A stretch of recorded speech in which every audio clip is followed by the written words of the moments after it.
another one? Mm-hmm. um, Years ago, when my daughter and my son were in elementary school, maybe third grade, second grade, I don't know. But there was a lady that came to Jacksonville. Her name was Kathy Schofield. I think her name was Kathy Schofield. I'm not sure. Um, but anyway, she was an honor student nurse, and we became friends. She had two kids, just the same age and as my kids. So we were at church one day, and she'd been a member all her life. She'd moved to Jacksonville for a short amount of time, and I was sitting with my two children and her two children. She was up front in the choir, singing in the choir, and so and she was a very credible person. So she, after they sang in the choir, she came down to sit, and she looked at me and she said, "Is your grandmother, is your grandmother on your father's side alive or dead?" And I went, "Well, she's dead." I mean, and she said, "Well, I was up there." Now, if this had been anybody else but Kathy Schofield, I mean, she was very credible. She said, and she didn't know my world, she said, "I was up there singing in the choir, and underneath the clock, which is in the front of the, underneath the clock on the side, I saw some people from the other side of the veil. There were 3 people there from the other side of the veil." She said there was a woman of those 3 people. She came over, walked over, and she stood in front of me and she said, "I'm Kathy's grandmother on her father's side.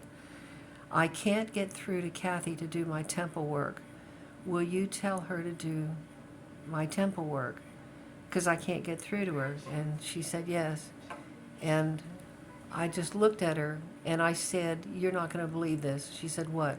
I said, "Saturday evening around 4 o'clock, I was driving to my home on Glengarry, and my neighbor, who was in her 80s, had passed away. And so I drove up into the driveway. This had never happened before or since.